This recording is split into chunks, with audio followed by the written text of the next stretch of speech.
c'est au bureau, c'est quand je veux. CNews, on s'y retrouve. 7 jours sur 7, 24 heures sur 24, CNews décrypte l'info.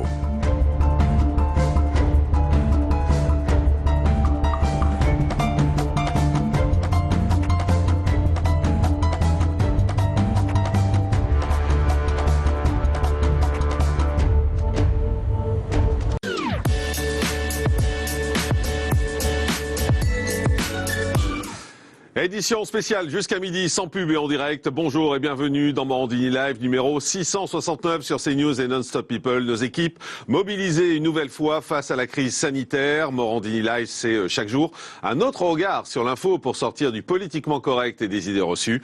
Voici le sommaire de ce vendredi 30 octobre. À la une, Nice qui replonge donc dans l'horreur. Et avec Nice, c'est toute la France qui était hier dans la sidération. Vous l'avez vu et entendu dans Morandini Live hier, les larmes et la colère avec parfois des mots qui étaient compliqués à exprimer. Comment supporter qu'une femme qui ne faisait que prier dans une église ait été quasiment décapitée, que 2 autres personnes soient mortes dans des circonstances horribles. J'ai vu un hystérique rentrer dans la cathédrale assez brusquement avec un habit en noir, petit, brun. Et après, qu'est-ce que vous dites à ce moment-là? J'ai eu peur sous le coup et du coup la police elle est arrivée. En quelques minutes, les forces de l'ordre sont sur place. Ils se retrouvent face à l'assaillant. Il y a une utilisation dans un premier temps de l'arme non létale, en l'occurrence le pistolet à impulsion électrique. Le coup ne porte pas ses fruits parce que l'exiguïté des lieux fait que les fléchettes ne touchent pas leur but, n'atteignent pas leur but. Et l'individu qui lui est complètement déterminé, qui se rue sur les policiers avec armé de son couteau et en criant à la Wakbar. À ce moment-là, les policiers ouvrent le feu.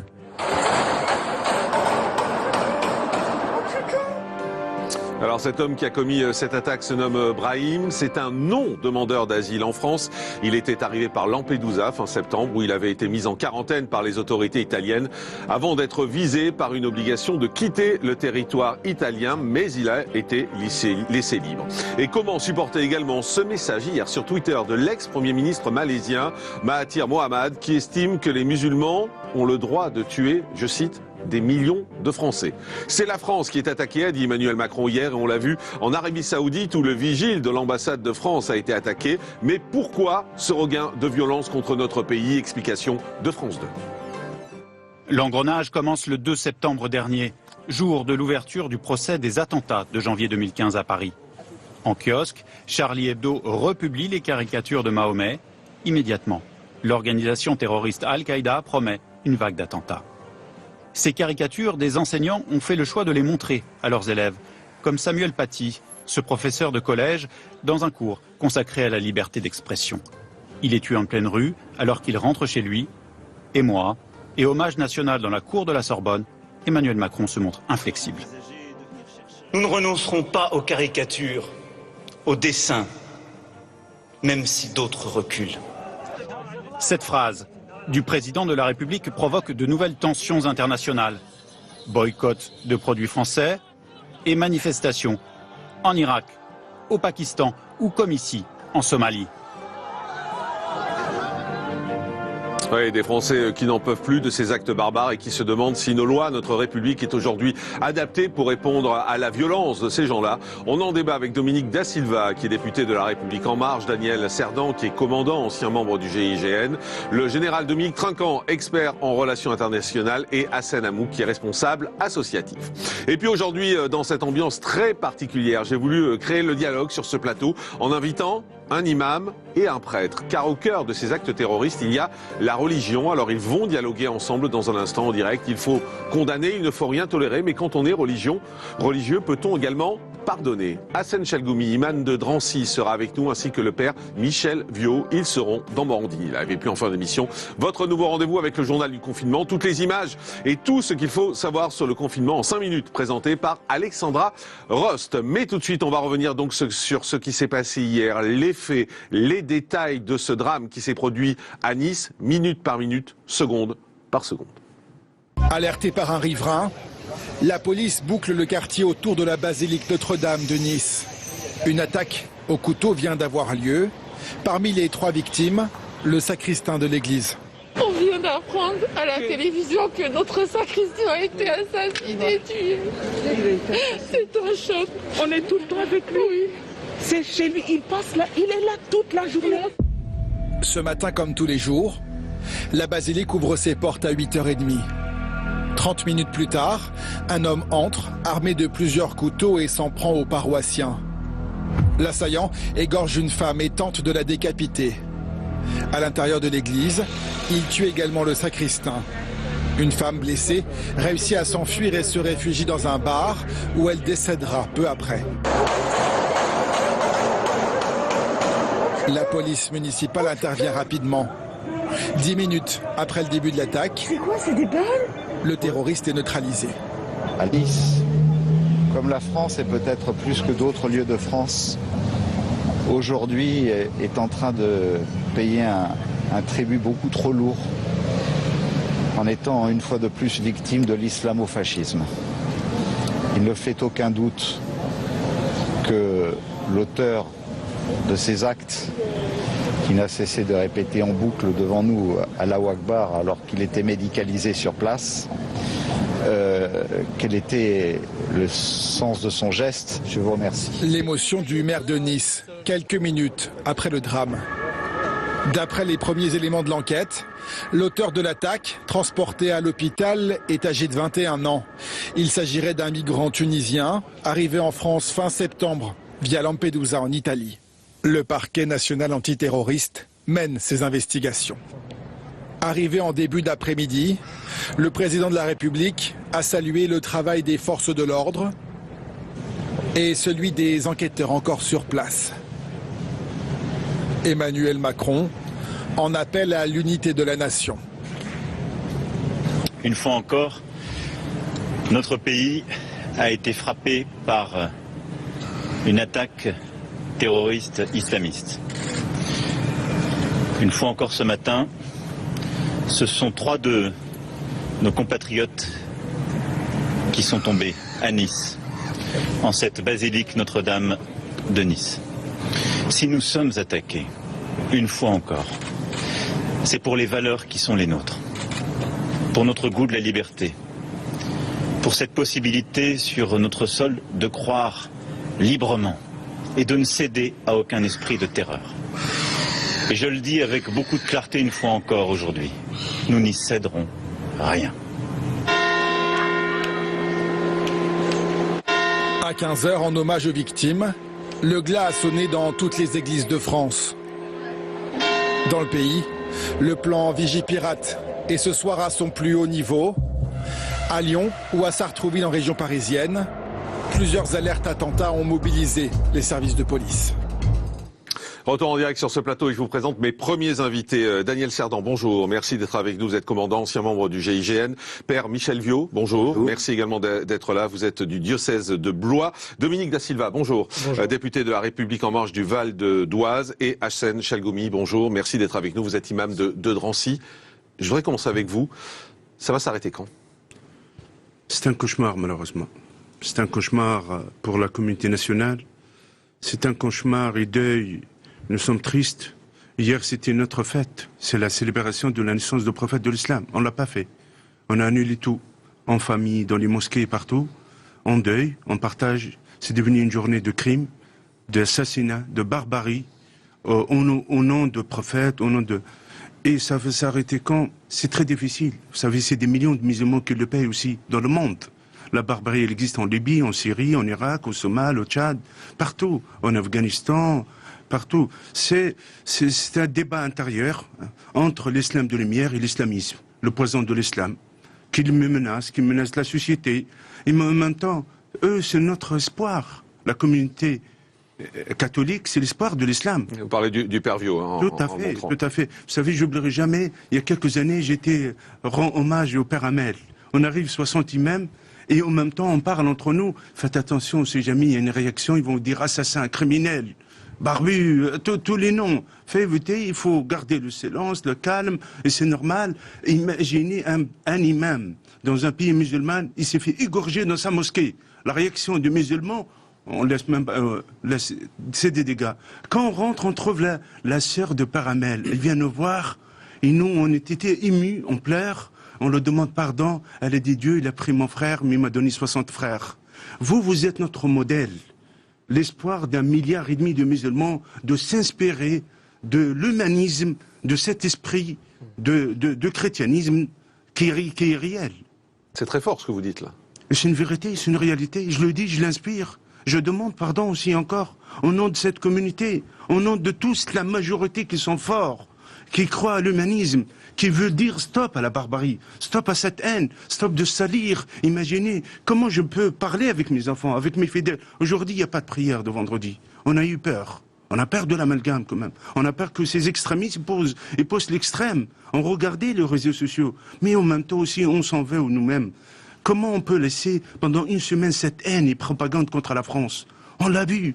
Dans un monde de l'islamisme, celui d'Erdogan, celui du Qatar, celui de la Koweït, celui de Gaza, celui d'aussi, malheureusement, ancien Premier ministre de Malaisie qui est très très proche d'Erdogan. Parce que notre président, il y a quelques mois, il y a quelques semaines, il a parlé le combat contre les séparatismes. Et là, ça commence à bouger dans le monde musulman. Nous sommes un modèle. 60 millions, mais ils nous regardent le monde entier.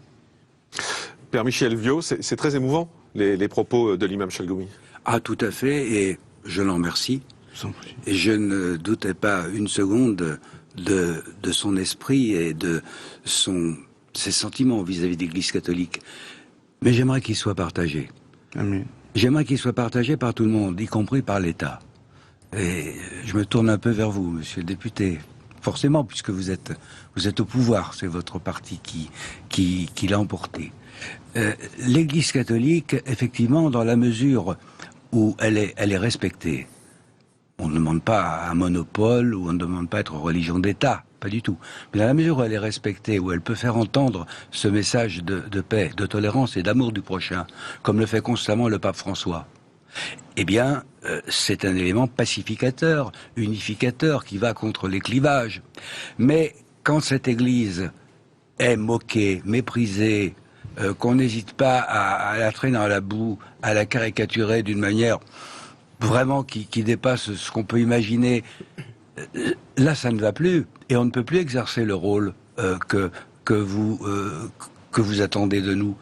Parce que, voyez-vous, moi j'ai connu, je suis peut-être le plus vieux d'entre vous, j'ai connu cette époque où, avant la guerre d'Algérie et même pendant, il y avait une communauté musulmane en France où il n'y avait aucun problème. J'ai connu la fraternité d'Abraham avec le père Riquet, l'amitié judo-chrétienne. Nous rencontrions absolument fraternellement, mais il y avait une laïcité apaisée. Moi, je suis un enfant de l'école publique. Mon père était instituteur laïque, il était même franc-maçon, socialiste. Voyez-vous, j'ai été éduqué dans l'école publique et la laïcité. Il n'y avait pas de communautarisme, mais parce que la laïcité, c'était une neutralité bienveillante, apaisée. Mais juste, ce n'est plus le cas aujourd'hui. Père Viaud, quand vous entendez l'imam Hassan Chalgoumi, vous entendez que lui, il a envie d'apaisement. Il a envie. Mais moi aussi, j'ai envie d'apaisement. Mais je dis que si. Mais alors, c'est la faute à qui? Ah, ben c'est la faute à une évolution d'une certaine intelligentsia française qui s'est crue très maligne de revenir à l'époque des Lumières où on était anti-chrétien et anti-religieux et où le blasphème est devenu une expression de la liberté. C'est-à-dire que vous êtes contre le blasphème? Moi, je suis contre le blasphème parce qu'on blesse les gens inutilement. Je trouve que c'est idiot d'aller blesser les gens, c'est méchant. Vous savez, Portalis, qui était un de nos grands juristes... Mais c'est une de nos libertés. Ah, mais attendez, non. Non. Portalis, en 1802, il avait connu les horreurs de la Révolution française, il avait connu la guerre religieuse et la guerre civile religieuse, et Portalis disait que quand on atteint les hommes dans ce qu'ils ont de plus sacré et de plus saint, on n'est pas loin de la barbarie. Voilà. C'est pas la liberté. Je donne la parole après sur le plan politique, mais juste sur le plan religieux, Hassan Chalgoumi, vous, le blasphème, vous êtes contre aussi, comme le père Viaud? Vous savez, question de blasphème, la majorité des musulmans sont pas d'accord. Par rapport à les caricatures et par rapport... Mais en même temps, on vit dans un pays de liberté. Il faut comprendre. Il faut comprendre, c'est un pays de liberté. Et c'est un pays de liberté, vous savez, le quotidien ou le journal Charlie Moi, je respecte leur sacré, c'est pas le mien, et mon sacré, c'est pas leur sacré. Mais je respecte, j'ai un esprit. Pourquoi on n'aura pas un esprit comme vous? Réagir le dessin par le dessin, le cri par les cris, l'humour par l'humour, pas par la haine, pas par le sang, pas par la barbarie.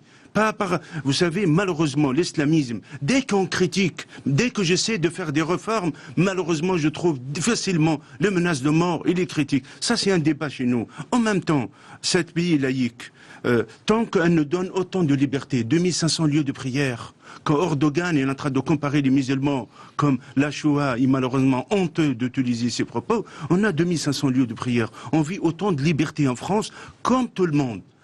Il y a certains, ça le provoque. Il y a certains aussi, ça le gêne. Ça le met en colère. Mais en même temps, c'est grâce au dialogue. On n'a pas cette pédagogie et cet esprit, malheureusement. Père Vieux, j'ai le sentiment qu'Hachem Chalgoumi, il est presque plus tolérant que vous. Oh, pas du tout. Bah oui, parce que vous dites il faudrait pas aller jusque-là, il faudrait pas aller jusqu'au blasphème. Mais moi, et tandis que vous attendez à Hachem Chalgoumi qui vous dit c'est un pays de liberté. Vous me laissez pas m'expliquer. Non, vous arrêtez pas, je pose une question simplement. Je vais vous répondre. Mais je pense qu'il faut, je pense comme vous, que c'est par les cris, que c'est peut-être par d'autres dessins qu'il faut répondre à cela, bien entendu.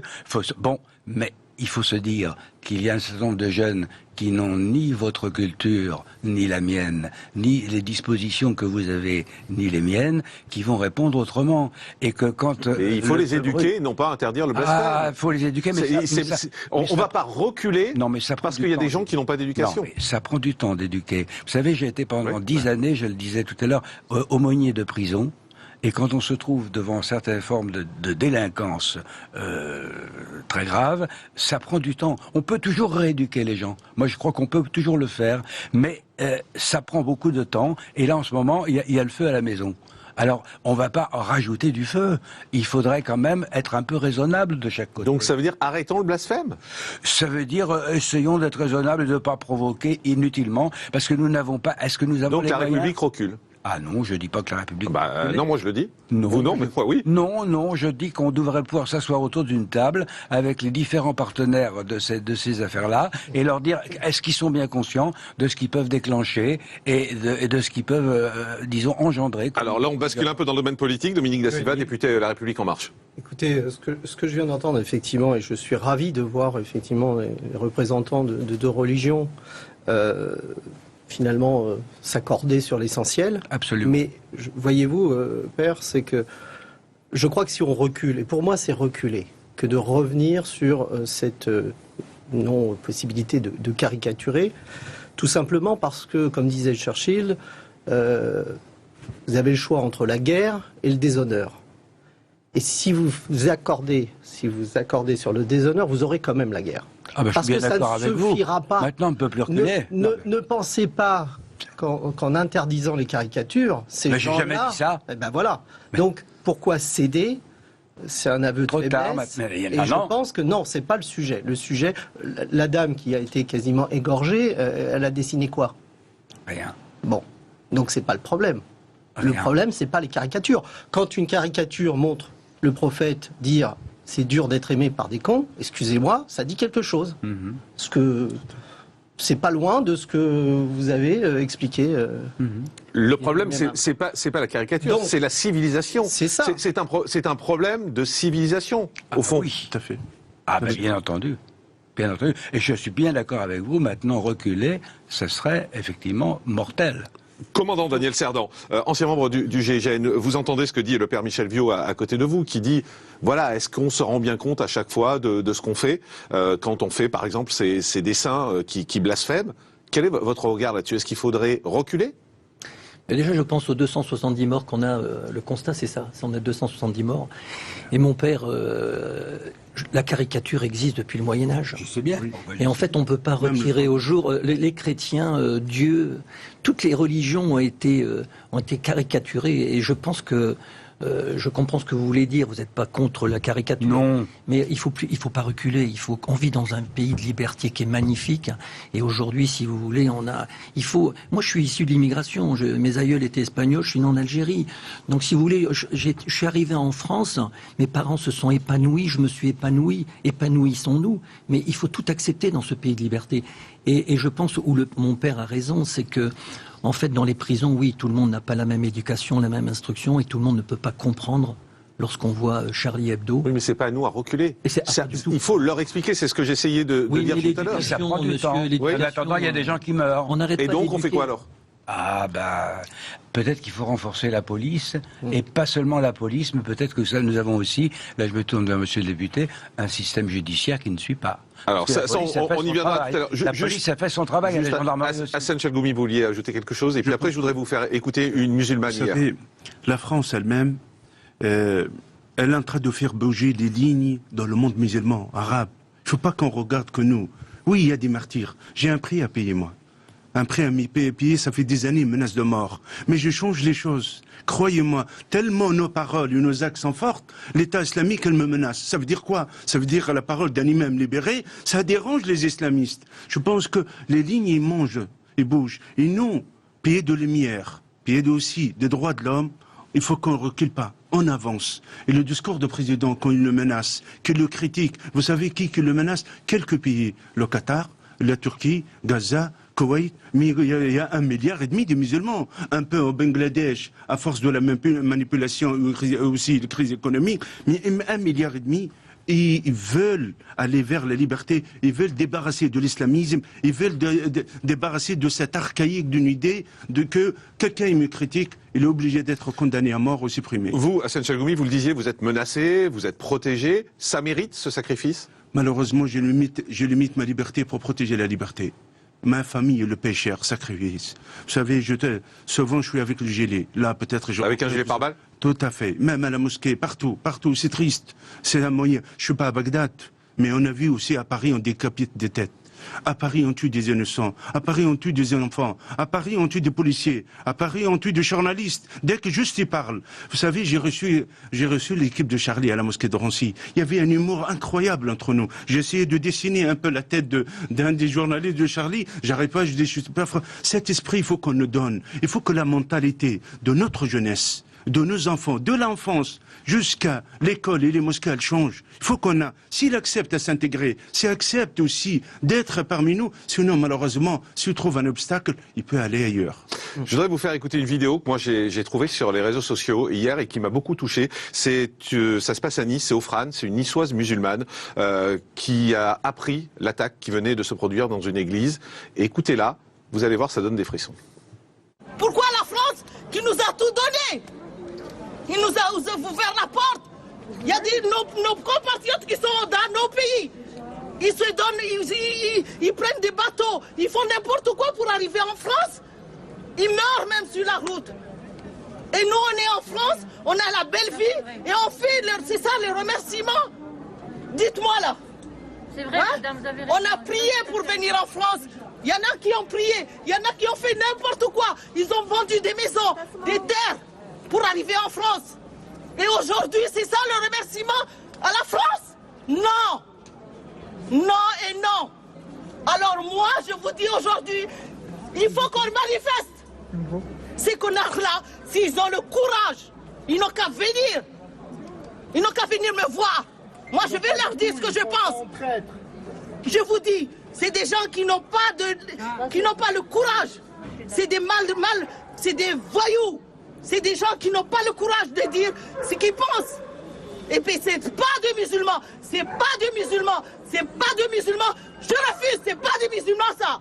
Qu'on arrête. Moi tout à l'heure, ma voisine, elle me dit, ah les musulmans. Je lui ai dit non madame, je suis musulmane. Est-ce que tu me vois faire du mal? Elle m'a dit non. Non, c'est vrai. Alors, arrêtons de parler des musulmans. Bravo.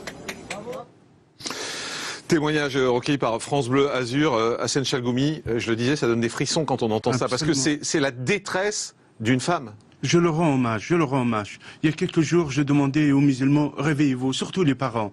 Moi, je rends hommage. Première génération, deuxième génération, sortez. Parce que l'avenir de troisième génération, il est en danger. Si on laisse faire, l'avenir de cette troisième génération, qu'elle est remplie par la haine, qu'elle n'a jamais voyagé, ils n'ont jamais expérience, allez ailleurs. Allez, vous allez savoir le droit de sol. Vous allez voir la liberté d'aller à l'école. Tout ce bien-être qui existe dans ce beau pays, la liberté.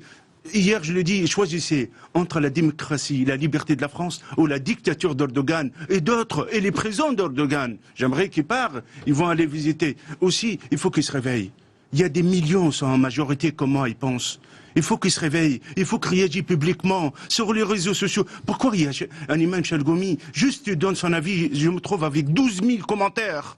Allez sur ma page, vous allez voir, 24 heures, j'ai reçu 12 000 commentaires, plus que 10 000 dans insultes et de menaces. Quel esprit, quelle image vous le donnez de l'islam, de leur religion. Vous savez, mon prophète, le messager de l'islam, il a un message d'amour pour la majorité des musulmans, pas pour les islamistes. Je parle. Et il a raison, cette dame, et j'espère qu'il y aura des voix partout comme ça, parce que si vous avez peur d'une minorité, j'ai peur, moi, de la masse, de la majorité. J'ai peur que la majorité, elle nous comprend très mal. Et on va être otage aux extrêmes, malheureusement, et que là, on va vers ça si on ne réagit pas. Père Michel Viau, après ce qui s'est passé hier, il y a des gens qui aujourd'hui se demandent si on peut aller en confiance, en sécurité dans les églises, et si aujourd'hui c'est dangereux d'être catholique. En France. Jusqu'à présent, ça n'a pas été dangereux d'être catholique, mais je note quand même avec tristesse qu'on envisage de nouveau de suspendre les messes à partir de la Toussaint. Et je rappelle que le président de la Conférence des évêques de France a écrit au président de la République pour que cette fois-ci on n'applique pas les mêmes mesures que celles qui ont été appliquées le printemps dernier. Car nous avons pris des mesures sanitaires absolument draconiennes et qui font qu'il y a beaucoup moins de danger. Sur le plan sanitaire, hein, je me place sur le plan sanitaire. Mais sur le plan de la sécurité. Et de la sécurité, écoutez, on prend ces risques. Ça a toujours été dangereux d'être chrétien. Il y a des risques à courir. En France. Ah quelquefois, ça dépendait de quel bord on était. Vous savez, pendant la guerre de religion, si on était catholique ou protestant. Mais c'est intéressant ce que vous dites. Vous parlez des guerres de religion. Oui. La religion, qui normalement prône la paix, ça se termine souvent en guerre. Ça peut arriver. C'est un problème. Parce que l'homme est pécheur, parce que l'homme est pécheur, c'est tout. Pas parce qu'on est catholique qu'on est meilleur forcément que les autres, ou qu'on est protestant qu'on est meilleur que les autres. Mais c'est un problème. Ces guerres de religion qui sont de plus en plus présentes. Mais ça fait partie du péché humain, de l'orgueil, qui veut imposer à l'autre ses idées par la force. Et ça, c'est absolument anti-évangélique. Jamais Jésus n'a dit qu'il fallait imposer la foi par la force. Jamais. Et c'est pour ça que il faut absolument pas que la communauté catholique éprouve des désirs de vengeance actuellement avec ce qui s'est passé à Nice. Ce qui s'est passé à Nice appartient à la justice temporelle. Nous avons bien chez nous cette distinction, rendez à César ce qui est à César et à Dieu ce qui est à Dieu. Ça, c'est l'affaire de César. Parmi les victimes hier, il y a le sacristain de l'église de Nice, de la basilique Notre-Dame. Regardez qui il était. Il aurait fêté ses 55 ans demain. Vincent Loquès était originaire de Saint-Étienne de Tinée, dans l'arrière-pays niçois. Depuis 2013, ce salarié laïque était le sacristain de la basilique Notre-Dame. Cette mère et sa fille en sont des fidèles régulières. Ce midi, l'émotion les submerge. La dernière fois, je l'ai vu, je ne savais pas que c'était la dernière fois que je le voyais. Je pensais, je disais, mais au revoir, hein, à demain, je passerai pour la messe de 18h. Elle a dit, d'accord, il a fermé à 19h. Mais je ne savais pas que c'était la dernière fois, sinon j'allais prendre mon temps pour parler en fait. Vincent Loquès était père de 2 filles. Il organisait la bonne tenue des messes et des cérémonies. Ce matin, Jean-François Gourdon était avec le sacristain quelques minutes avant le drame. C'est lui qui a dû annoncer la terrible nouvelle. Je sais pas si il a fallu que j'aille chercher sa femme pour lui annoncer la nouvelle. Si c'était paroissial, je vous dis pas. Quelle idée de lui dire que son mari était parti, que Vincent était parti, c'est anéantissant. Je crois pas, on le croit pas. Hassan Chalgoumi, imam de Drancy, je vous ai vu très ému en regardant ces images. Il y a des prix très chers, très lourds. Je rends hommage au peuple français. Je suis fier d'être français. Et ce peuple, il mérite d'avoir le prix de Nobel pour la paix. Je le dis à toute l'humanité, et surtout en Europe. La France, il ne faut pas qu'elle soit seule face à l'islamisme. L'Europe, il est responsable. L'Italie sont responsables. Ce fanatique extrémiste terroriste, il a passé par l'Italie. Sont responsables. Soyons unis forts tous face à ça. Et aussi, sachez que le monde musulman, il se réveille. C'est une vérité, il faut le voir.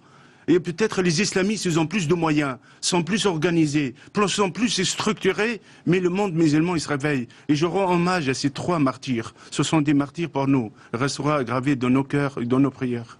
Père Michel Viau, vous avez entendu ces femmes aussi qui pleuraient et l'émotion très forte. À Nice, c'est un martyr. Ce sont des martyrs, toutes ces 3 victimes. Je pense que, je ne sais pas ce que l'évêque du lieu décidera, mais en tout cas, je sais que, par exemple, l'archevêque de Rouen, au moment où le père Hamel a été égorgé, pour les obsèques, au lieu de placer une étole violette sur le cercueil, il a tout de suite mis l'étole rouge, qui est la couleur des martyrs. Et le procès en béatification est là-dessus. Le mot martyr veut dire témoin. À l'origine. Et je pense qu'effectivement, ces morts de Nice sont des témoins. Et c'est pour ça que je n'envisage pas, je n'ose pas envisager, je ne souhaite pas que des catholiques aient peur d'aller à la messe, comme je ne voudrais pas que des musulmans aient peur d'aller à la mosquée. Ni vous ni moi, nous sommes des gens qui doivent être confinés. Parce que nous avons une responsabilité religieuse et que nous avons des comptes à rendre d'abord à Dieu. Et que nous ne pouvons pas être confinés. Nous avons une parole d'amour et de respect de Dieu et de l'homme, car ces 2 choses vont ensemble, à dispenser, et rien ne doit nous empêcher de le faire publiquement. Mais vous êtes écoutés ? Oui, nous sommes écoutés si nous avons le courage de parler. Et si nous savons quelquefois, parce que peut-être qu'il faudra le faire, quelquefois désobéir à des pressions qui nous empêchent de parler en public et de dire ce que je vous dis. Ça, je vous remercie de nous avoir invités pour que nous puissions justement dire que nous n'entendons pas rester muets et que nous n'entendons pas rester dans le privé et dans le confinement, mais que nous répandrons la parole d'amour, de paix, de réconciliation, quel qu'en soit le prix. Et quelle qu'en soit la religion, c'est ça qui est important aussi, parce que vous êtes tous les 2 ensemble.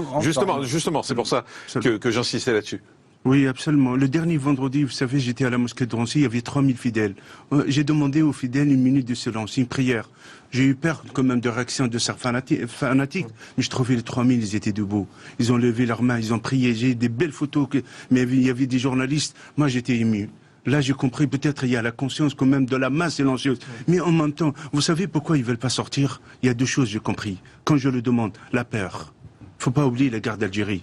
200 000 morts. La terreur et la peur. C'est ça qu'est-ce qu'ils veulent les islamistes. Par rapport à la masse de la communauté. Qui croyant, un bon croyant, un vrai musulman, qui aime son prophète et sa religion, il laisse quelqu'un, il éteigne, il salit sa religion de cette manière. Et la deuxième, ce discours victimaire. Malheureusement, ce discours victimaire, la victimisation tellement pays colonial, Gaza, le sionisme, Israël, tout ça, ça rentre dans la tête de cette jeunesse jusqu'à qu'ils deviennent vraiment et croient réellement qu'ils sont victimes. Et là, ils ont quoi? Ils ont le désir de passer à l'acte, le désir de la vengeance. Et c'est une honte. Et ces 2-là, il faut le combattre. Certains Français ont tenu aussi un discours victimaire qui n'était pas à la gloire de la France. Malheureusement. Eh oui, et alors ce sont des responsables de très haut niveau. Et je regrette d'avoir entendu ces paroles-là qui aujourd'hui fournissent de l'eau au moulin de ces fanatiques que vous et moi nous condamnons. Parce que nous aimons la France. Absolument. Et vous l'avez dit tous les deux de façon très claire. On va partir à Nice tout de suite, où nous attend Éric Revel, éditorialiste politique, patron d'Azur TV. Bonjour Éric, merci d'être en direct avec nous. On entend ces propos très forts sur ce plateau ce matin. Hier, on vous avait en direct quelques instants seulement après que ce drame se soit déroulé.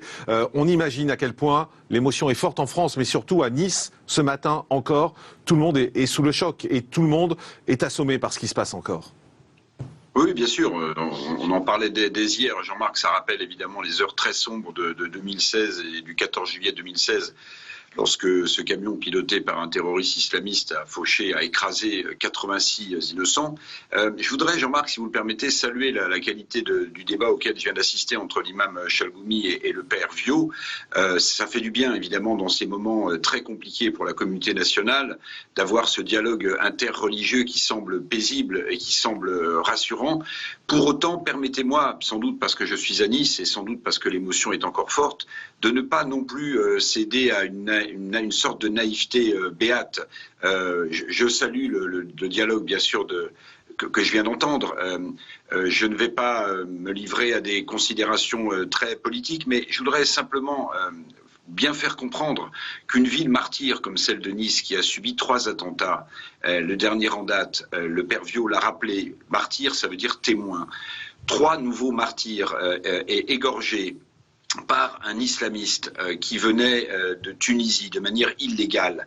On ne pourra pas, pardonnez-moi de mettre un peu un grain de sel sur une plaie qui est vive à Nice, mais on ne pourra pas s'exonérer de réfléchir ensemble au plus haut niveau. On attend peut-être du Conseil de défense aujourd'hui des mesures, mais on ne pourra pas s'exonérer, me semble-t-il, de réfléchir à peut-être modifier une partie de notre état de droit. Je ne vois pas comment on peut continuer, pardonnez-moi de casser un peu la sérénité qu'il y avait sur votre plateau, et j'ai écouté ça avec beaucoup d'attention, mais il faut quand même qu'on passe maintenant à des actes, et au-delà des discours des religieux, que je salue encore une fois, c'est pas ça qui empêchera les islamistes de continuer à déferler sur notre pays. On sent que la France est un pays de choix, est un pays martyr pour l'islam politique et pour les islamistes, sans doute parce que la France exerce au Mali un combat sans pitié contre les djihadistes, sans doute parce que nous sommes le pays des Lumières, sans doute aussi parce que nous sommes la fille aînée de l'Église, mais tout cela fait de nous une cible. Et je pense que le dialogue interreligieux qui est important ne suffira hélas pas à arrêter ces islamistes qui sont des musulmans, Tous les musulmans, évidemment, ne sont pas islamistes, imam, évidemment, je n'ai jamais dit ça, mais tous les islamistes sont des musulmans. Et la pire des choses, me semble-t-il, ce serait qu'une sorte d'amalgame collectif gagne le peuple français, et que, au nom de ces terroristes, dont le but est de rechercher, évidemment, la mise à terre de l'unité nationale, ils y arrivent. Parce que n'oubliez pas une chose, c'est qu'au-delà de la crise du terrorisme qu'on vit ici à Nice de manière très forte, et de nouveau, 4 ans après le drame de la promenade des Anglais, au-delà de cette crise terroriste, il y a une crise sanitaire, il y a une crise économique et il y a une crise sociale. On dit le peuple français résilient, on dit le peuple français solide comme de l'acier trempé. J'espère qu'on aura raison longtemps. Mais sur ces 4 crises, mon père, monsieur l'imam, il faut bien voir que cet empilement de choses peut aussi faire basculer les Français vers des choses plus dures, plus compliquées. Père Michel Viaud, vous aviez envie de réagir? Oui, très rapidement, pour dire que si je mettais en avant notre devoir religieux, nous n'avons pas la naïveté ni la sottise de croire que seul le discours religieux suffira en la matière. Oui. J'ai bien dit, rendez à César ce qui est à César et à Dieu ce qui est à Dieu, que c'est à César d'agir, et je trouve que dans ce domaine, là, je sais qu'il y a une séparation des pouvoirs, je trouve que la justice ne suit pas, et je la mets en cause. Je rappelle que l'assassin du père Hamel avait un bracelet électronique autour du pied. Et je suis un ancien aumônier de prison, et un juge ne met pas un bracelet électronique à n'importe qui. Et je trouve scandaleux que cet homme ait eu un bracelet électronique, et je pense que le juge qui lui a remis ce bracelet électronique est complice, sans le vouloir bien sûr, de la mort du père Hamel. Les mots sont forts, hein. Les mots sont forts et les accusations sont très fortes. Justement, on est retourné nos confrères TF1 sont retournés à Saint-Étienne-du-Rouvray hier, puisqu'il y a des similitudes, hélas, entre ce qui s'est passé. Vous allez voir que là-bas encore, l'émotion est très forte. Les habitants de Saint-Étienne-du-Rouvray sont dans l'effroi. Une émotion qu'ils avaient pourtant enfouie dans leur mémoire. C'est pas possible, ça. C'est terrible quand même, hein. Oh mince, j'ai l'impression de revivre l'émotion du père Hamel, ça me fait la même chose. Je tremble, vous vous rendez pas compte, mais je tremble intérieurement. C'est bien triste de repasser encore par là. C'est la tristesse, quoi. On voudra bien que ça se calme, mais à l'autre niveau, je ne sais pas ce qu'on peut faire. Il y a 4 ans, le 26 juillet 2016, le père Hamel, prêtre de la ville, est égorgé dans cette église. Un traumatisme pour les habitants. Ça marque une ville, parce que quand on entend des trucs comme ça à la télé, on se dit « Oh là, attention !» Beaucoup de personnes ont été touchées, dans mon entourage aussi. Et énormément dans la ville. Il y a eu beaucoup de stress, de peur. D'apprendre dans d'autres villes que ça s'est passé aujourd'hui, c'est difficile. C'est difficile et l'émotion est forte. On est à cheval entre le religieux et le politique. Dominique Da Silva, député de la République en marche du Val d'Oise, vous avez entendu le père Michel Viaud, qui a des mots très durs et des accusations fortes. Mais quelque part, je le comprends et je le conçois. Évidemment qu'on a un problème de loi. On a un problème de loi. Oui, parce que je crois qu'on ne pourra pas lutter contre l'islamisme fasciste. Enfin, on n'est pas, c'est pas des musulmans. On est d'accord, puisque quand on écoute l'imam, ce sont évidemment des gens d'origine musulmane, ils le sont, mais ils ont coupé avec cette religion qui est une religion qui doit être de paix, et ce n'est pas le cas. Donc, à partir de là, qu'est-ce qu'on fait ? La Constitution parle de la France accepte toutes les croyances. Mais sauf que dans les croyances, on ne parle pas de tout à fait de la même chose. Il y a vraiment, de ce point de vue-là, une jurisprudence qui pose problème. Parce que ce que nous défendons, la liberté d'expression que nous défendons, finalement, nos ennemis s'en servent. Bien sûr. De la même manière pour nous combattre. Donc, aujourd'hui, vous ne fermez pas un lieu de culte uniquement parce que les gens tiennent des propos qui peuvent être des propos de haine. Bah, oui, normalement, oui. Normalement, oui. C'est ce qu'il faut faire depuis longtemps et on nous dit depuis longtemps. Mais aujourd'hui, on ferme des lieux de culte avec des prétextes qui sont réglementaires par rapport à la sécurité des lieux, des choses comme ça. Mais on ne va pas, et je suis d'accord que c'est un problème. Donc, le président de la République parle d'un délit de séparatisme. Évidemment qu'il faut aller vers ça. Soit on bouge la Constitution, soit il y a un délit qui est caractérisé et qui permet de mettre un terme à cette possibilité de tenir des propos. Dominique Da Silva, j'entends ce que vous dites, mais excusez-moi, je vais vous poser une question un peu directe et brutale, mais quand est-ce qu'on arrête de parler ? Quand est-ce qu'on arrête de se mettre autour d'une table et de se dire « Ah oui, mais il faudrait faire ça, ah oui, mais quand est-ce qu'on agit ?» Mais je suis d'accord, mais vous voyez, la représentation nationale, vous avez des parlementaires qui pensent que... Vous êtes député. Oui, bien sûr. Je rappelle pour les gens qui nous regardent. Évidemment. Et sauf que être député, c'est 1 sur 577. Et évidemment, il faut une majorité. Il y a le Sénat aussi qui a son mot à dire. Et voilà, si on voulait faire bouger la Constitution, c'est 3/5 du Parlement. Bon, mais je pense qu'on peut. Bah oui, on peut. Mais allons-y alors. Mais je suis d'accord. Commandant Daniel Cerdan. Oui, moi je veux juste vous dire, j'admire vos discours, religion, toutes vos religions, mais ça fait des siècles que la religion tue, et je ne suis pas persuadé qu'on puisse trouver, je le souhaite, hein, mais ça fait des siècles. Hein. Et aujourd'hui on est dans l'impasse, on vit, c'est un tournant de notre vie, dans l'avenir de nos familles, de nos enfants. Et je ne sais pas comment on va s'en sortir, et c'est vous, monsieur le député, je suis d'accord avec vous. Non, mais ce n'est pas la religion qui tue. Hein. Peut-être, mais bon, ça fait des siècles, mon père, qu'on supporte tous ces crimes, toutes religions confondues. Et je pense que oui, politiquement, je pense, monsieur le député, qu'il y a quelque chose à faire. Hassan Chalgoumi. Vous savez, depuis 15 ans, j'alerte tout le monde par rapport à l'islamisme. Il y a un moment, il croyait que je suis tellement je parle à des sourds. J'ai eu le collectif Cheikh Yassine pendant 6 mois devant la mosquée. Ils m'ont traité avec tous les noms, toutes les menaces. Au début, il y a une croyance, croit que c'est un opposant politique, lui. L'islamisme, le CCF, ça fait 15 ans. Le rôle de nous, religieux, moi j'espère d'avoir un islam de lumière. Ça c'est mon combat interne, au sein de ma communauté, mais en même temps, la responsabilité, elle est partagée entre la politique. Oui, je le dis, il ne faut pas tout mettre sur le gouvernement ou le président Macron, parce que c'est quand même 30 ans. 30 ans depuis que l'islamisme il existe. Depuis 30 ans que même de droite ou de gauche, nous en passé. Vous savez combien on a alerté par rapport à des lieux de haine. Moi, je ne l'appelle pas les lieux de mosquée, ni un lieu de haine, où la propagande de la haine, où le discours de haine, anti-républicain, anti-nos frères chrétiens et juifs. Ça, c'est un lieu de haine, il faut le fermer. Combien on a des sites internet? 2300. Qu'est-ce qui a accéléré la haine? C'est les GAFA. Google, Facebook, Twitter, ils ont leur part de leur responsabilité. Deuxièmement, vous savez, pourquoi quand il y a eu le printemps arabe, là on est arrivé tout le monde, c'est le printemps arabe, mais c'est un printemps islamiste.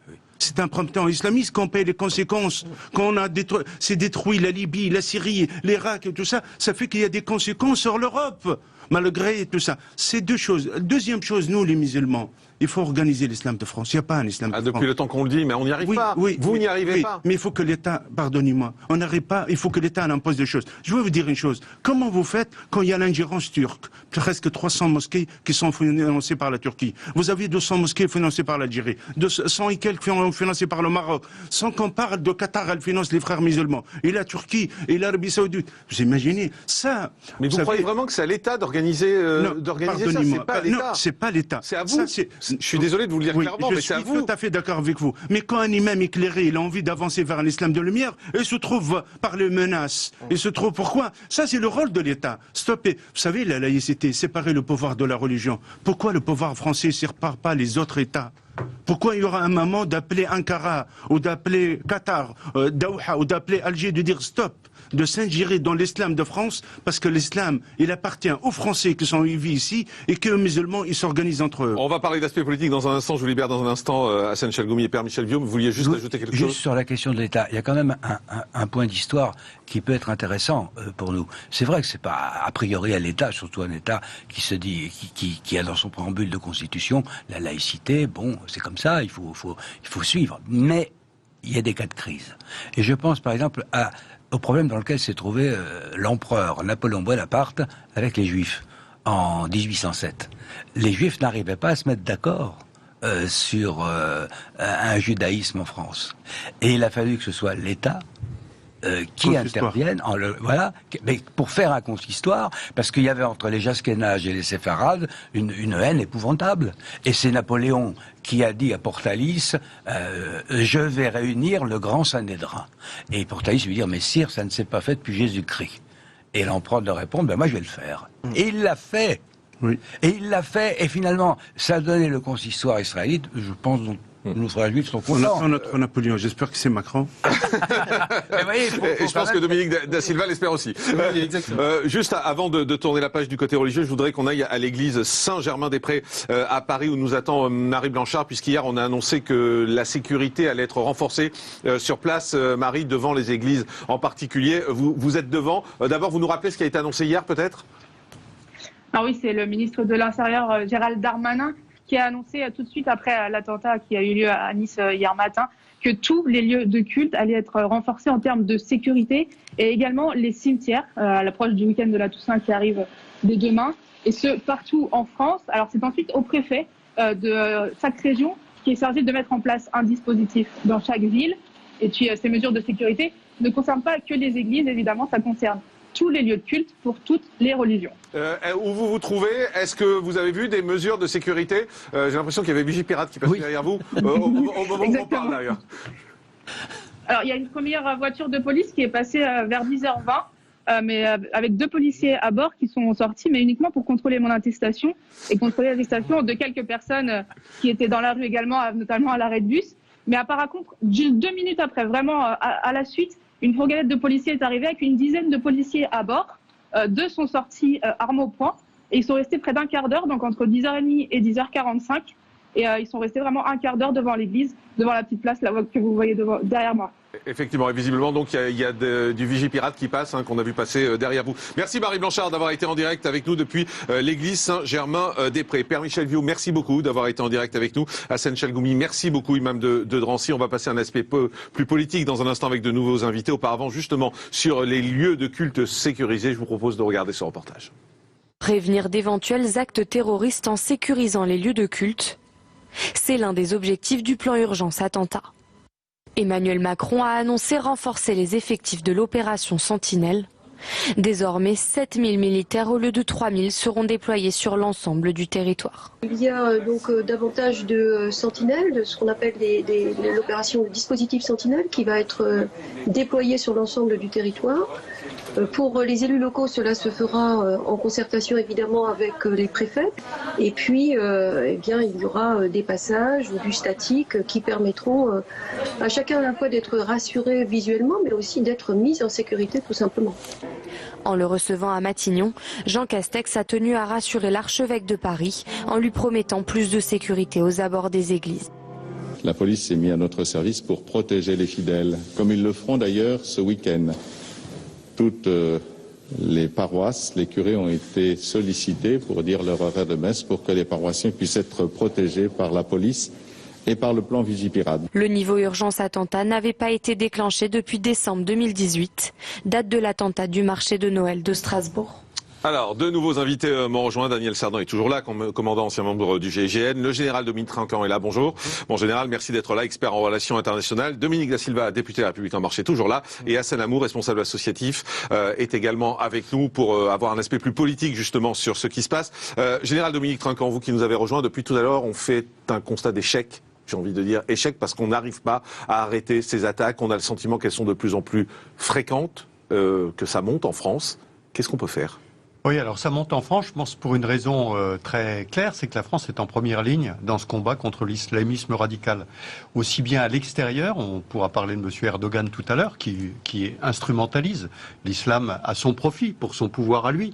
Et puis en France, avec les différents discours du président, qui a clairement montré que maintenant on savait nommer l'ennemi et il fallait lutter, mais tout ceci ne va pas assez vite. Si on prend simplement la dernière attaque à Nice, on voit que c'est un migrant qui est passé par Lampedusa, migrant qui vient de Tunisie. Que fuyait-il en Tunisie ? Donc on est en train dans l'enquête de voir que probablement il a été téléguidé. On parle depuis très longtemps d'immigrants qui pourraient être infiltrés pour mener des attaques en France. Est-ce que c'est le cas ? On le verra, l'enquête nous le dira. Mais en tout cas, Frontex avait déjà dit qu'il y avait une menace. Frontex, je rappelle, c'est un organisme européen qui surveille les frontières extérieures et qui avait dit qu'il y avait une menace et qu'en particulier, il faut le souligner, un certain nombre d'ONG facilitent l'arrivée de ces immigrants qui n'ont pas de raison, je le répète, un Tunisien en France n'a pas de raison de fuir la Tunisie. Donc il y a tous ces éléments qui font que la France est vraiment en première ligne aujourd'hui. Elle est en première ligne en particulier parce qu'elle continue d'affirmer la liberté d'expression qui est la nôtre, que ce soit par des caricatures ou par autre chose. Et je voudrais simplement souligner que on parle beaucoup des mouvements musulmans à l'extérieur de la France, mais à part le Qatar et la Turquie, pour le reste, ce sont des mouvements sociaux. Ce ne sont pas des gouvernements. L'Arabie Saoudite, les Émirats Arabes Unis ont clairement dit que la France avait raison de pouvoir maintenir la position qui est la sienne. Donc il faut le rappeler. Ce sont des mouvements sociaux qui sont alimentés par des tas de mouvements. Les mouvements qu'il y a eu des Turcs en France hier, ce sont clairement des mouvements qui sont téléguidés. Là, c'est un État. Dans les autres cas, ce sont des mouvements sociaux, ce ne sont pas des mouvements des gouvernements arabes qui s'élèvent contre la position de la France. Ils la soutiennent. Hassan Amou, vous êtes responsable associatif à Marseille. Comment s'est ressenti tout ce qui se passe ? On a vu le cas de ce professeur qui a été décapité, on a vu ce qui s'est passé hier. C'est ressenti comment ? Je pense que déjà dans un premier temps, les citoyens que nous sommes, y compris la population des quartiers de manière générale, ont été extrêmement touchés aussi de ce qui s'est passé, de la situation dans laquelle on se retrouve depuis déjà quelques semaines dans notre pays. Et je crois qu'il y a aussi une appréhension. Il faut être réaliste, il y a une appréhension. L'appréhension et le cri de colère que vous avez passé tout à l'heure à la télé, qui était cette dame qui finalement disait quoi ? Qu'il faut qu'on se retrouve dans une unité, il faut qu'on fasse un front commun. Au-delà de la loi, je pense que il y a les attitudes, il y a les messages qu'on va faire passer, il y a la reconquête des territoires qui, pour certains, sont une grande partie perdus, abandonnés par un certain nombre de services. Et je pense que ça, c'est un message qu'on doit entendre. Et il faut que les politiques, le tissu associatif, il faut que nous soyons unanimes, ensemble, à faire face et à faire front. Daniel Cerdan, ancien membre du GIGN, commandant, est-ce qu'il faut changer la loi ? Oui, je pense qu'il faut durcir la loi. Parce qu'aujourd'hui, la seule solution qu'on a pour ce genre d'attentat, eh bien, c'est ce que M. Cazeneuve avait mis en place, c'est le moins de 20 minutes. C'est-à-dire que si vous n'êtes pas dans les moins de 20 minutes, on pourra freiner le crime, mais on évitera le carnage. Et la deuxième solution, il faut des hommes. Il faut des forces de l'ordre, il faut des militaires, des gendarmes, des policiers, pour tout retenir et couvrir le terrain, pour pouvoir intervenir le plus rapidement possible. D'ailleurs, l'initiative de M. Estrosi à Nice est super, cette fameuse borne, vous pouvez appeler en tapant, c'est des bandes qui sont dans la rue, en tapant simplement... Ce sont les policiers municipaux qui sont intervenus, et sur Paris... Et ils étaient armés. Ce qui n'est pas négligeable, justement, parce qu'il y a tout un débat de savoir s'il faut les armer ou pas. Ils ont pu intervenir sans... Parce que souvent on me dit, un gars qui est avec un couteau, ben oui, la seule chose à faire, c'est de fuir. Mon général, est-ce qu'il faut faire appel à l'armée ? Alors, il est fait appel à l'armée, en particulier en augmentant de 3 000 à 7 000 l'opération Sentinelle. De façon plus présente, je veux dire, et plus active. Oui, mais ça va être le cas. C'est-à-dire autour, en particulier au moment des fêtes de la Toussaint et puis de la rentrée scolaire, de façon à avoir des capacités pour avoir des effectifs supplémentaires. En fait, c'est ça. Elle est présente, ça doit être supplémentaire. Mais je voudrais simplement en rajouter. C'est pas seulement des hommes sur le terrain. Le président de la République a dit qu'il y avait une loi qui allait à passer. Je crois qu'il faut accélérer le mouvement. Quand on nous dit la loi va passer, va être au Conseil des ministres en décembre, va être etc., etc. On voit que la pression des événements fait qu'aujourd'hui, on ne se satisfait pas de cette lenteur législative. Il y a urgence. Il y a urgence. Il y a urgence parce que tout simplement, notre ennemi est à nos portes et nous presse. Et que donc il faut impérativement réagir beaucoup plus vite que nous ne le faisons aujourd'hui, parce que sinon on va avoir d'autres attentats qui vont venir de cette façon-là, en attendant que la loi ne passe. Est-ce qu'on est en guerre? Et je vous pose la question à vous, commandant, justement parce que ce mot a un sens pour vous. Oui, bien sûr. C'est pas juste un mot. On est en guerre depuis longtemps. Vous savez qu'en 2013, le général Soublé, directeur des opérations et de l'emploi, est entendu par les députés. 2013. Les députés le reçoivent, il arrive avec ses dossiers, il est directeur de l'emploi donc et de l'opération, il a tout ce qui remonte, les infractions, les crimes et les délits. Et on lui pose la question. Et il dit, gentiment, il dit, écoutez, aujourd'hui, tout larcin de moins de 300 €, rappel à la loi. Donc ensuite, il dit, tous ces petits étrangers, jeunes, mineurs, qui assassinent, on les arrête, ils ne parlent pas notre langue. Qu'est-ce qu'on fait? On n'a pas les moyens d'avoir d'interprètes. On les libère. Et le troisième gros problème, là c'est le juridique, c'est que nous, les magistrats appliquent la loi, le code pénal, à leur bon vouloir. En gendarmerie, quand vous arrêtez quelqu'un, vous avez un procès verbal. Pour telle infraction, vous avez vous payez telle amende. Non, aujourd'hui, le code pénal, les magistrats, non. Une punition, une faute, une punition. Impunité zéro. Et aujourd'hui, elle n'est pas appliquée. Oui, pour répondre à votre question... Allez-y, mon commandant, et après Dominique da Silva. Nous sommes en guerre, oui, je rappelle que la guerre, c'est pas nous qui la déclarons. La guerre, elle est déclarée par d'autres. Et les autres déclarent très nettement la guerre. Bon, alors je parlais des réseaux sociaux tout à l'heure. Mais est-ce qu'on n'est pas désarmé dans cette guerre? Parce que c'est vraiment le sentiment que j'ai moi. Ok, on est en guerre, mais qu'est-ce qu'on se donne comme moyen pour faire cette guerre? Mais c'est le point que je soulevais tout à l'heure et qui vient d'être souligné. La loi doit être changée.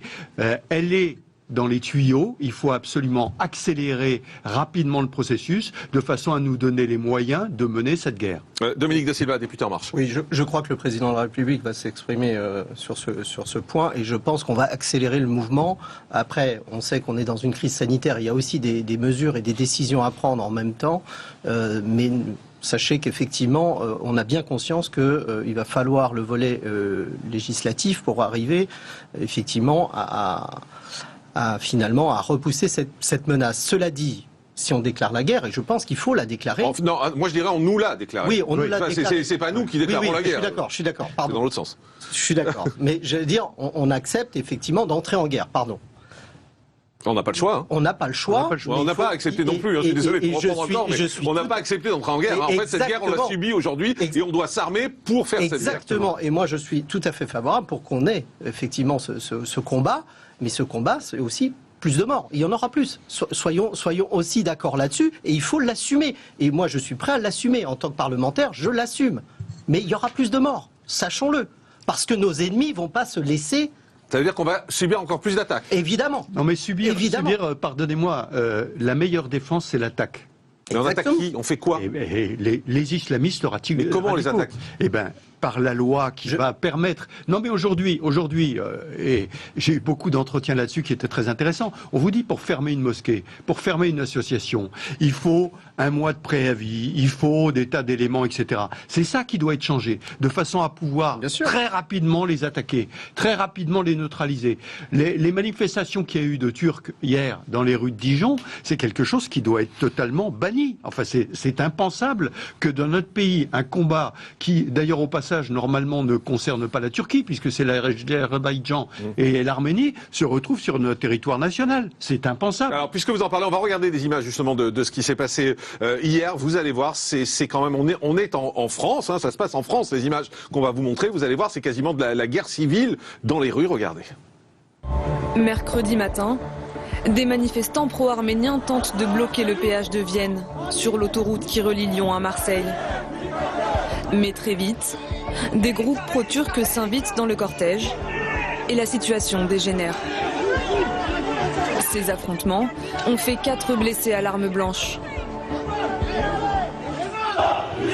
Le soir même, les Loups Gris, un groupuscule ultranationaliste turc, envahissent les rues de Décines-Charpieu, en banlieue lyonnaise. Vous êtes où les Arméniens? Vous êtes où? Une voiture de police recule face à la meute. Près de 200 individus sont venus des communes voisines pour une démonstration de force. Décines, la petite Arménie, située entre Rhône et Saône. Sur 28 000 habitants, la commune en compte aujourd'hui 5 000 appartenant à la communauté arménienne. La communauté arménienne, elle est abasourdie. Je pense que si on nous avait tous dit il y a 10 ans il se passera des choses comme ça dans des signes, on n'aurait pas cru que ce soit possible. Les Arméniens ont l'habitude de ce genre d'opération en Turquie, à Istanbul, il y en a régulièrement. Ils n'ont pas la possibilité d'être défendus, c'est une chose. Mais qu'ici en France, alors qu'on a trouvé ici un refuge, un État qui nous a protégés suite au génocide de 1915, puisque cette communauté, cette diaspora est née de ce génocide, qu'on puisse en arriver là aujourd'hui en France, ça nous choque considérablement, ça nous attriste considérablement. De la tristesse et de la colère aussi cet après-midi dans les rues de Dessine.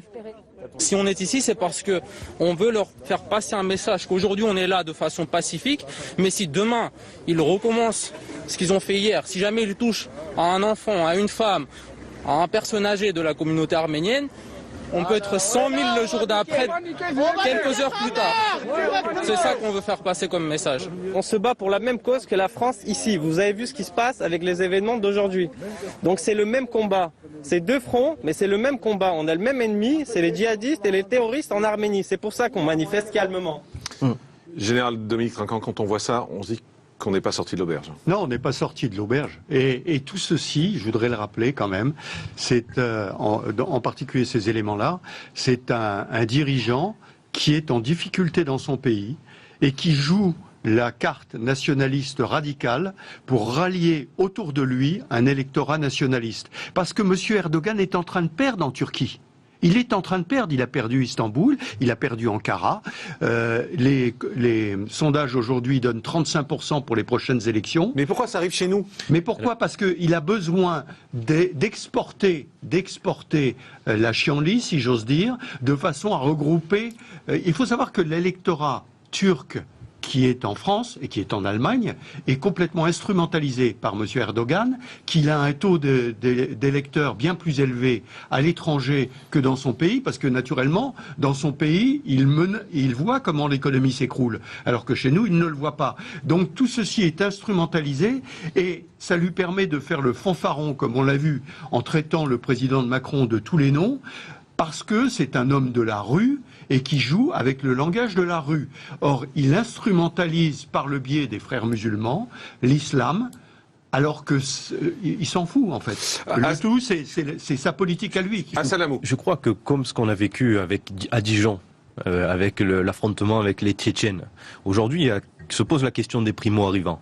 Se pose la question des réfugiés politiques, se pose la question de se dire que nous, troisième génération, finalement, qui sommes nés en France, qui avons grandi dans ces cités, qui sommes parfaitement intégrés, et nous vivons aussi cet amalgame-là, parce que ces gens-là qui sont venus dans notre pays parce qu'ils ont eu sous réfugiés politiques ou autres, sont venus et ont fini par faire communauté, ils se sont rajoutés à des difficultés qu'on avait déjà sur nos territoires.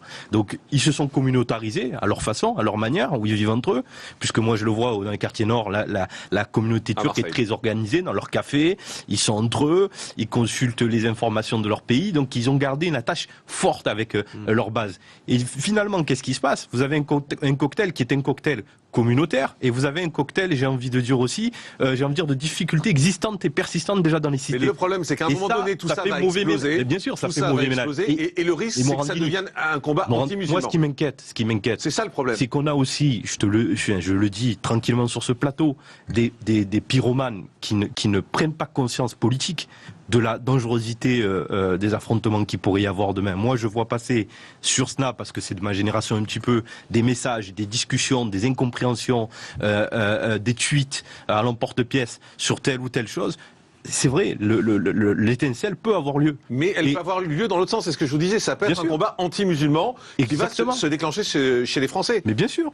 Pourquoi? Parce qu'il y a un amalgame de toutes ces difficultés, de tous ces problèmes, et il y a un sentiment aussi de ras-le-bol, de sentiment de part et d'autre d'incompréhension qui peut mal finir.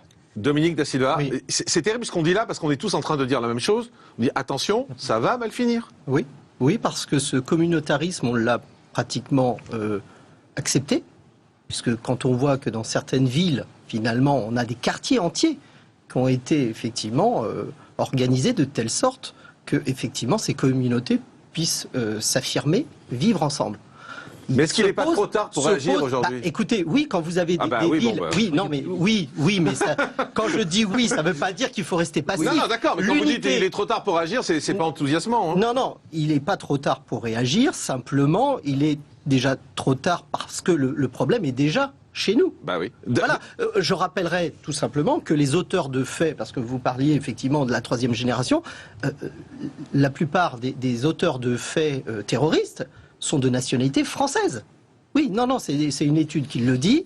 Dans les derniers cas, non. Dans les derniers cas, non. Mais ça veut dire que malgré tout, il y a la conscience d'un certain nombre de gens français, d'individus français, sont quand même assez favorables à cette... Je pense qu'il ne faut pas évincer aussi une responsabilité, même si l'heure aujourd'hui est au recueillement, mais je pense que les Français sont aussi lucides de la situation dans laquelle on est. C'est recueillement et colère. Hein. Bien sûr, et colère. Mais... C'est ça qui est dangereux. C'est ça qui est dangereux, c'est que pendant longtemps, quand il s'est passé ça, tout le monde était abattu. Tout le monde disait oh là là, mon Dieu, qu'est-ce que ça... Et là maintenant, et on le sent. Enfin, il suffit de parler avec les gens, on le sent. Maintenant, c'est la colère. Ça suffit. On est tous lassés lassés et en colère. Oui, parce que justement la colère nous amène à ce lassement. Et moi, je dis juste une chose, il ne faut pas évincer aussi les problèmes du quotidien. On a un député de La République En Marche.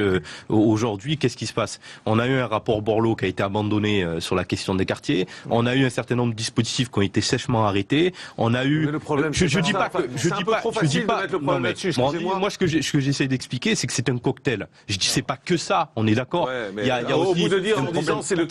Mais je dis aussi qu'à un moment donné, qu'il y a plusieurs volets sur ces territoires sur lesquels il faut aller se battre. Il faut quand même arrêter avec cet amalgame pauvreté égale terrorisme. C'est pas un amalgame, c'est des réalités. Non, ce n'est pas une réalité. Non, mais je ne fais pas le parallèle entre le terrorisme et l'abandon du territoire. Souvent, on parle de séparatisme social.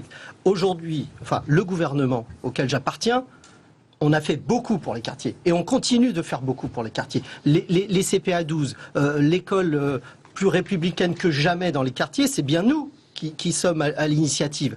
Et pour autant, ça monte. Et on nous en demande toujours plus. Non, le contribuable français ne pourra pas donner plus qu'il ne peut.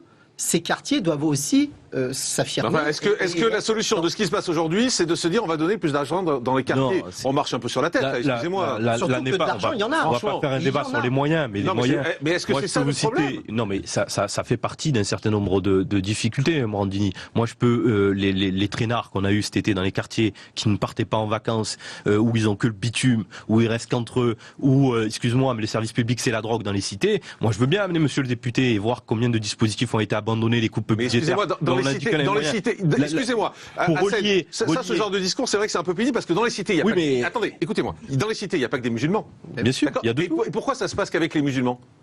Non mais moi après allons-y, poussons le raisonnement au bout. Si le problème c'est la cité et l'argent qu'on donne dans les cités, pourquoi est-ce que ça ne se passe qu'avec les musulmans ? D'abord, ne faisons pas l'amalgame, ça concerne une infime partie quelques musulmans de cas isolés qui ont posé ces cas-là. Je suis d'accord. Deuxièmement, pourquoi répondre à ma question ? Mais pourquoi ? Parce qu'aujourd'hui, on a des réseaux qui sont organisés, on a des terroristes qui font du travail sur notre territoire, sur notre sol, et qui embrigadent des esprits faibles à les conduire et commettre des esprits faibles, et c'est pas un problème d'argent. Mais c'est pas un problème d'argent, mais ce que je veux te dire, si à un moment donné, si on n'a pas l'information, si le tissu associatif il est pas organisé, si les services publics, les services de police n'ont pas les moyens d'agir sur ces territoires, si toutes ces choses-là ne sont pas reprises à bras le corps, on peut en discuter toute la journée sur les plateaux. Je crois qu'effectivement, pourquoi ça arrive, et ça s'adresse essentiellement à des musulmans, tout simplement parce qu'il y a des réseaux.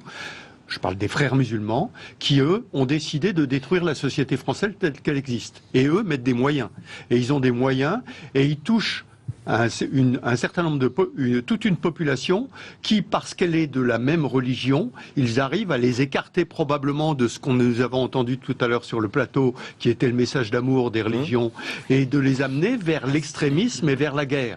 Donc c'est ces mouvements-là qu'il faut lutter. C'est ces réseaux-là qu'il faut détruire. Et c'est pour ça que je crois que l'accélération, que j'appelle de mes voeux bien sûr, l'accélération de la législation pour arriver à casser ces mosquées, ces associations et ces mouvements-là, il faut très rapidement le mettre en œuvre parce que vous avez raison, la population française en a assez d'attendre. Et ça va mal tourner, commandant Daniel Cerdan. Oui, et puis en fait, on combat le terrorisme, c'est magnifique, mais moi je suis un homme de terrain et monsieur le député, j'ai quand même pas trop apprécié. On a 4000 militaires qui sont au Mali, le Sahel qui est étendu comme l'Europe.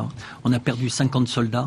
Et tout ce travail qui a été fait, tout ce travail minutieux a été fait, eh bien, c'est la libération de plus de 200 terroristes, dont certains, j'ai habité en Côte d'Ivoire, ont assassiné des gens dans, je crois que c'était l'Étoile Bleue. Et là, si vous voulez, comment voulez-vous redonner aux forces de l'ordre de cette puissance et cette volonté quand on combat et qu'on se retrouve avec ce résultat qui est et qu'on ramène une otage que je nommerai pas, qui donne son nom son nouveau prénom de naissance. Comment voulez-vous qu'on garde la foi dans les forces de l'ordre? À titre personnel, je suis aussi choqué que vous. Très bien, je vous remercie. De cette situation. Mais évidemment, l'unité ne veut pas dire passivité. Il va falloir effectivement être unis dans la combativité, ça c'est essentiel.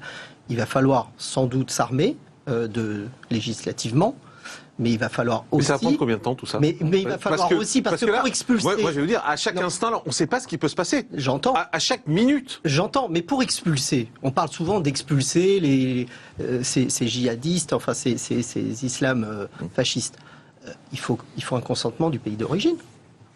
Vous ne pouvez pas... Mais excusez-moi, mais ça fait 10 ans qu'on est dans le même problème. Ça fait 10 ans qu'on dit, ah ben oui, mais on peut pas, donc on fait rien. Voilà, on fait rien. Et arrive ce qui arrive à Nice. C'est qu'il va falloir sans doute également se montrer beaucoup plus fort vis-à-vis de ces États. Mais quand écoutez, j'espère qu'on prendra effectivement les mesures qui s'imposent. Un dernier mot, mon général. Oui, simplement, si on prend le dernier cas, Lampedusa, il a été maintenu en confinement pendant 15 jours et ensuite on lui a donné un papier en lui disant quitter l'Italie. Voilà. Et là, c'est inadmissible. Les 15 jours, il est dans un pays où il n'y a pas de menace, il repart dans son pays directement. On n'en parle pas. C'est même pas un sujet. Surtout qu'on sait d'où il vient. Oui, bien sûr. On sait d'où il vient, donc ça n'a pas de sens. Daniel Cerdan, commandant, merci beaucoup d'avoir été avec nous. Général Dominique Trinquant, merci également, expert en relations internationales. Hassan Amou, merci également. Et Dominique Da Silva, député La République En Marche du Val d'Oise. Merci beaucoup. Pour conclure ce journal, on va parler de reconfinement avec le journal du déconfinement et du reconfinement. Du reconfinement, le JDC, c'est ça. Et à la une, on va vous montrer des images fortes qu'il ne fallait pas manquer. Et on commence par cette première image. Des bouchons, c'était impressionnant hier en fin d'après-midi. Des bouchons records enregistrés en Ile-de-France. Plus de 700 km de bouchons à 18h. Alors vous voyez les images, on est à Porte-Maillot. On ne peut plus avancer, on ne peut plus reculer. Il fallait vraiment garder les nerfs solides.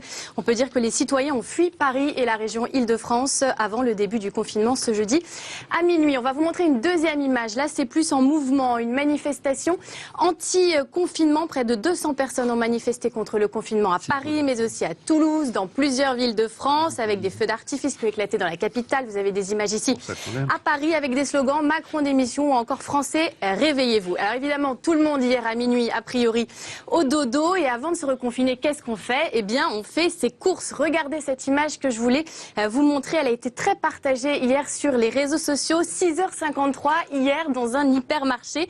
On dirait que certains Français ont vu les choses en grand, peut-être un peu affolés par ce reconfinement. Mais problème, trop de monde, une file d'attente trop longue. Ils ont tout simplement abandonné 83 caddies. Évidemment, tous les produits, du coup, sont à jeter. Avant de se reconfiner, il n'y a pas que l'alimentaire, il y a aussi la décoration, l'ameublement. Regardez cette petite image. Alors là, on est devant une grande enseigne suédoise où visiblement, il fallait s'armer de patience pour aller faire encore. Ce qu'on peut tout à fait. Voilà, vous avez reconnu les couleurs jaune et bleu. C'était à Villiers-sur-Marne. Et puis, la décision du jour, elle vient des enseignes Darty et la Fnac qui, en ce premier jour de confinement, refusent de fermer. Information d'Europe 1, l'enseigne dit que ce matin, tous les magasins seront ouverts. Alors pourquoi? Parce qu'on vend des ordinateurs, des téléphones, de l'électroménager, tout ce qu'il faut pour télétravailler. On peut donc ouvrir, c'est autorisé. On prend le risque. Après tout, voilà, on verra bien ce qui va se passer. C'est ce qu'ils disent, mais je précise qu'ils vendent aussi des livres, ils vendent aussi des DVD. Les librairies, par exemple, indépendantes, elles doivent fermer, alors que là, les grandes surfaces vont être ouvertes. Donc il faudrait peut-être autoriser les librairies à ouvrir parce que ça ferait de la concurrence juste. Merci beaucoup, Alex. Merci d'avoir été avec nous. Merci de nous avoir suivis. On se retrouve demain en direct à partir de 10h35 sur CNews et Non-Stop People avec donc ce nouveau rendez-vous avec Alex qui est le journal du confinement. Voilà. Et j'espère qu'on fera vite le journal du déconfinement. Merci beaucoup. Bye bye. À demain.